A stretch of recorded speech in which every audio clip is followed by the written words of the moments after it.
Court जीवा द्वारा गोटे कथा स्पष्ट हो गला कि जड़े व्यक्ति निजक भय करे ना से प्रियजन को अधिक भय करे।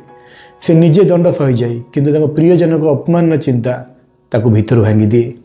आज यह जड़े अपराधी कहानी नुई किंतु आज यह जड़े भरोसा योग्य व्यक्ति कहानी।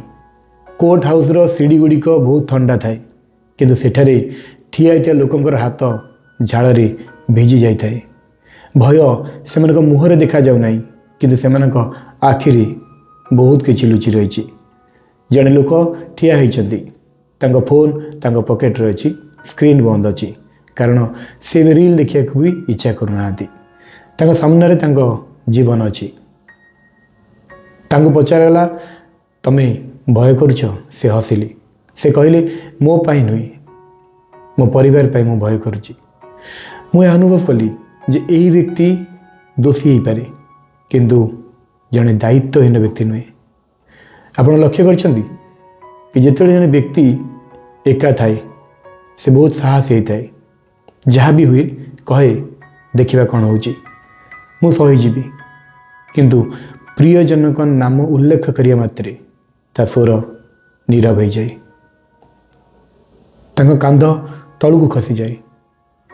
लोकटी भावुची कि जदि मते दंड दि जाए मु जेल रही किंतु जदि पड़ोशी सारा गोटे कथा व्यापी जाए मो माँ किपरि बाहर को बाहर। आजिकल कागज अपेक्षा मोबाइल फोन ने बदनामी अधिक व्यापी जाए। गोटे व्हाट्सएप फॉरवर्ड गोटे फेसबुक पोस्ट और गोटे इंस्टाग्राम रील एवं जीवन व्यापी चरित्र प्रमाणपत्र 15 सेकेंड नष्ट हो जाए। कोर्ट रे ठिया व्यक्ति ता सहित कौन हेबो बोली से विषय भयभीत नुहे। भय हूँ परिवार नाम ता सहित जड़ित हो। लोके ता स्त्री को केमती देखिए। पिला स्कूल को गले ता सांग मैंने कौन पचारे।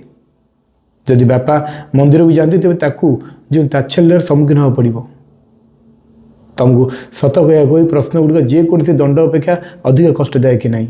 जड़े अपराधी हूँ जी केवल निज विषय चिंता करे मु केवल रक्षा पाई चाहे भाभी मु चिंता करे नहीं। से दायित्व जन दायित्ववान व्यक्ति हूँ जे निजक भांगा इच्छुक केवल परिवार प्रियजन मानी जमी से क्षतिग्रस्त न होती। अनेक लोग कोर्ट को आसती किसी फोन स्क्रीन ने देख हसती किसी रील रे किसी स्क्रॉल करूँ किसी पोस्ट स्टाटस को पकाती। आउ किसी लोग अच्छा जो मैंने नीरव रहती कारण से देखापी मनोभाव न थाए। से लुचेबा भय अच्छी। से भय कापुरुषता नुहे से भय हूँ प्रेम से भय हूँ गोटे दायित्व। आज दुनिया रे अपराधी होगा सहज हेले गोटे दायित्ववान होगा बहुत कष्टकर कारण जड़े अपराधी केवल आईन को भय करे। जड़े दायित्ववान व्यक्ति समाज परिवार एवं प्रियजन को आखि को भय करे। तुम्हें निश्चय देखिथिबो किछि लोक कहती मु कहा विषय चिंता करेनी। विश्वास कर तांकर निजर बोली कहीं नाहांती अथवा से केवि प्रियजन को मूल्य बुझी ना। कोर्ट रे ठिया होता जड़े व्यक्ति विचारपतिर आखि को नुहे और माँ को आखि को देखे।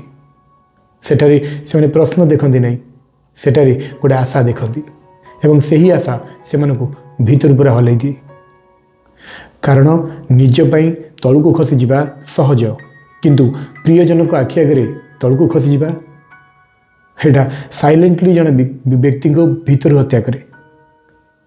आज आम रील देखुचु कि फियरलेस लाइफ नो रिग्रेट किंतु जड़े प्रकृत पुरुष से नुहे जी ये सब अनुभव करे ना। जड़े प्रकृत पुरुष से अटे जी अनुभव करे तथापि से भूल करने को विरत हुए। तो अदालत मत गोटे कथा शिखाला आईन दंड दिए किंतु दायित्व भीतर आसे एवं सही दायित्व प्रायतः जड़े व्यक्ति को अपराधी होगा रक्षा करे। अदालत जाई मुझे अनुभव कली कि जड़े व्यक्ति दंड द्वारा भांगी जाए ना से प्रियजन को अपमान बा चिंता द्वारा भांगी जाए एवं यही भय जड़े अपराधी और जड़े दायित्ववान व्यक्ति मध्य गोटे गभीरतम पार्थक्य आंकी दिए।